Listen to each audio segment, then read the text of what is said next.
بسم اللہ الرحمن الرحیم۔ السلام علیکم ناظرین، آج کا واقعہ مسلمان عورتوں کے لیے بہت ہی دلچسپ اور سبق آموز ہے۔ آج کے واقعے میں آپ کو بتاؤں گی کہ حضور اکرم صلی اللہ علیہ وآلہ وسلم اپنے کن ازواج مطہرات سے خفا ہوئے۔ تو شروع کرتے ہیں۔ بسم اللہ الرحمن الرحیم۔ ایک مرتبہ آپ سلم باہر سے تشریف لائے اور حضرت عائشہ رضی اللہ تعالیٰ عنہ کو دیکھا کہ وہ سین میں پیالے سے پانی پی رہی ہیں، تو آپ صلی اللہ علیہ وآلہ وسلم نے ارشاد فرمایا، اے عائشہ، تھوڑا پانی میرے لیے بھی بچانا۔ یہاں پر بات قابل غور ہے ناظرین۔ بیوی رضی اللہ امتی ہیں، شوہر نبی اکرم صلی اللہ علیہ وآلہ وسلم ہیں، برکتیں نبی کی ذات کے ساتھ وابستہ ہیں، مگر آپ صلی اللہ علیہ وآلہ وسلم اپنی زوجہ کے بچے ہوئے پانی کو پینا چاہتے ہیں۔ سبحان اللہ۔ جب حضرت عائشہ رضی اللہ تعالیٰ عنہا نے کچھ پانی بچا کر آپ صلی اللہ علیہ وآلہ وسلم کی خدمت اقدس میں پیش کیا، تو پانی پینے سے پہلے آپ صلی اللہ علیہ وآلہ وسلم نے حضرت عائشہ سے پوچھا کہ تم نے پیالے کے کس حصے سے لب لگا کر پانی پیا ہے تاکہ میں بھی اسی جگہ سے پانی پی سکوں۔ سیدہ عائشہ رضی اللہ تعالی عنہا فرماتی ہیں کہ میں پانی پیتی یا کوئی چیز بھی چوستی تو آپ صلی اللہ علیہ وآلہ وسلم کو دیتی اور آپ صلی اللہ علیہ وسلم اسی جگہ سے نوش فرماتے اور ہڈی سے گوشت اسی جگہ سے نکال کر کھاتے۔ بعض اوقات ایسا بھی ہوتا تھا جب تمام ازواج مطہرات آپ سے بات کر رہی ہوتی تھی یا کوئی قصہ آپ کو سنا رہی ہوتی تھی یا کوئی واقعہ سنا رہی ہوتی تھی تو آپ صلی اللہ علیہ وآلہ وسلم برابر سماعت فرماتے تھے اور خود بھی کبھی کبھی ایسے واقعات سناتے رہتے تھے۔ کھانے پینے میں آپ صلی اللہ علیہ وآلہ وسلم کی ازواج مطہرات کو کوئی روک ٹوک نہیں تھی، جو مرضی ہے کھاتی پیتی تھی۔ اس زمانے میں ہاتھی کے دانتوں کے زیورات پہننے کا رواج تھا۔ آپ صلی اللہ علیہ وآلہ وسلم اس قسم کے زیورات پہننے کا حکم فرماتے تھے۔ بیویوں کا صاف پاک رہنا پسند فرماتے تھے، کبھی اپنی بیویوں پر غصہ نہ فرماتے تھے اور نہ ہی کبھی سخت لہجے میں گفتگو فرماتے تھے۔ ام المومنین فرماتی ہیں کہ میں نے اپنی آنکھوں سے یہ منظر دیکھا ہے، لڑکے مسجد میں نیزہ چلا رہے ہیں، آپ صلی اللہ علیہ وآلہ وسلم ان کا کھیل مجھے دکھانے کے لیے میرے آگے چادر رکھ لیتے ہیں اور دروازے کے آگے کھڑے ہو جاتے ہیں جو دروازہ مسجد کی طرف کھلتا تھا۔ آپ صلی اللہ علیہ وآلہ وسلم کے درمیان سے میں ان کا کھیل دیکھتی رہی۔ حضرت عائشہ روایت کرتی ہیں کہ حضور اکرم صلی اللہ علیہ وآلہ وسلم میرے لیے اتنی دیر وہاں پہ کھڑے رہے اور جب میرا جی بھر گیا تو میں خود واپس آ گئی۔ حضور اکرم صلی اللہ علیہ وآلہ وسلم ہر روز سورج ڈھلنے سے پہلے اپنی بیویوں سے ملنے جایا کرتے تھے، جتنا بھی وقت مل سکتا اپنی بیویوں کے ساتھ گزارتے تھے، اور جب شام پڑتی تو آپ صلی اللہ علیہ وآلہ وسلم اس کے گھر جایا کرتے تھے جس کی اس دن باری ہوتی تھی۔ باری اس طرح سے ہوتی تھی کہ آپ صلی اللہ علیہ وآلہ وسلم ایک رات بیوی کے گھر اور ایک دن دوسری بیوی کے گھر رہتے تھے۔ اس طرح سب بیویوں کے لیے ایک دن ایک رات مقرر کیا ہوتا تھا۔ حضور اکرم صلی اللہ علیہ وآلہ وسلم کی کچھ بیویوں کا آپس میں میل جول زیادہ تھا، وہ ہر بات ایک دوسرے سے شیئر کرتی تھی، اس لیے حضور اکرم کی بیویوں کو دو حصے میں تقسیم کیا ہوا تھا۔ حضرت محمد صلی اللہ علیہ وآلہ وسلم معمول کے مطابق اپنی بیویوں کے پاس جایا کرتے تھے۔ ایک دفعہ ایسا ہوا کہ آپ صلی اللہ علیہ وآلہ وسلم حضرت زینب رضی اللہ کے پاس زیادہ وقت گزارنے لگے تو باقی بیویوں نے اس بات کو بہت زیادہ محسوس کیا کہ حضور اکرم صلی اللہ علیہ وآلہ وسلم ہماری نسبت حضرت زینب کے پاس زیادہ وقت کیوں گزارتے ہیں۔ ایک دن سب نے ایک دوسرے سے معلوم کیا کہ اس کی وجہ کیا ہے، تو معلوم ہوا کہ کسی نے حضرت زینب رضی اللہ کے پاس تحفے میں شہد بھیجا ہے اور حضرت زینب رضی اللہ تعالیٰ عنہا وہ حضور اکرم صلی اللہ علیہ وآلہ وسلم کو پیش کرتی ہیں، جو کہ آپ صلی اللہ علیہ وآلہ وسلم کو بہت زیادہ پسند ہے اور آپ صلی اللہ علیہ وسلم اس سے لطف اندوز ہونے کی وجہ سے زیادہ وقت لگاتے ہیں۔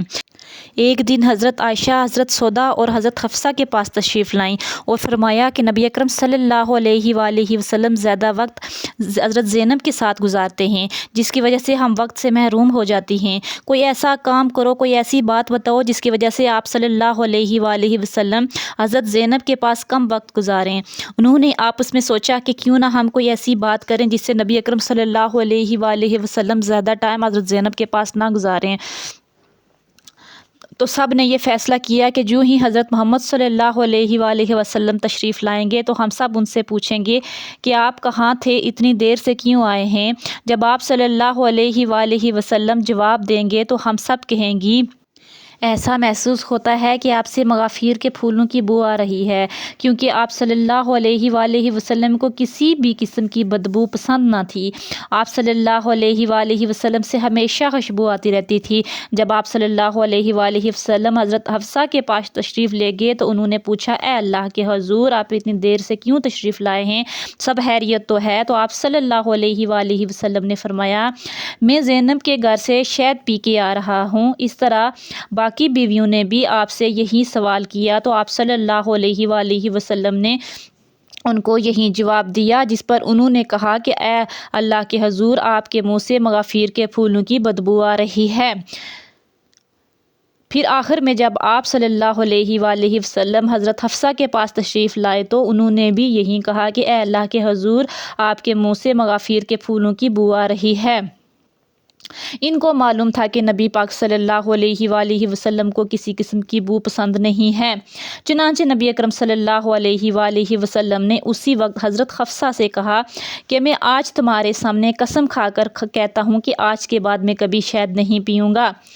یہ بات کرتے ہوئے آپ صلی اللہ علیہ وآلہ وسلم نے فرمایا کہ جو میں نے قسم کھائی ہے اس کے بارے میں تم نے کسی سے بات نہیں کرنی اور کسی کو بھی نہیں بتانا، کیونکہ نبی اکرم صلی اللہ علیہ وآلہ وسلم اپنی تمام ازواج مطہرات کا مقصد سمجھ چکے تھے۔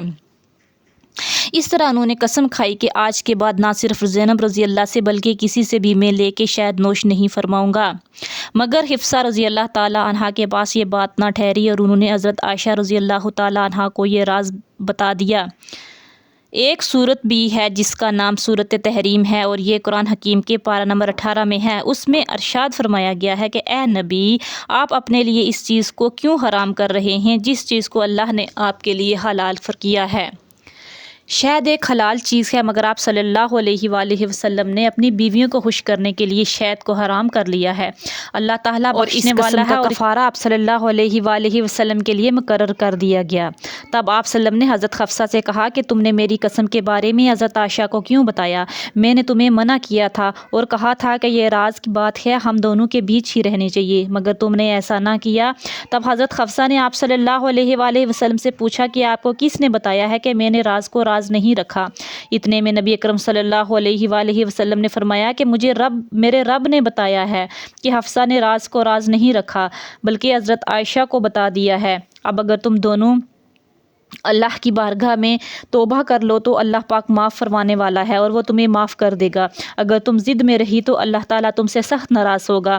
اللہ تعالیٰ اور اس کے فرشتے میرے یار و مددگار ہیں۔ بس حضرت حفصہ اور حضرت عائشہ رضی اللہ تعالیٰ عنہا نے اپنی غلطی تسلیم کرتے ہوئے اللہ پاک سے توبہ کی اور نبی اکرم صلی اللہ علیہ وآلہ وسلم نے اپنی قسم کا کفارہ ادا کیا۔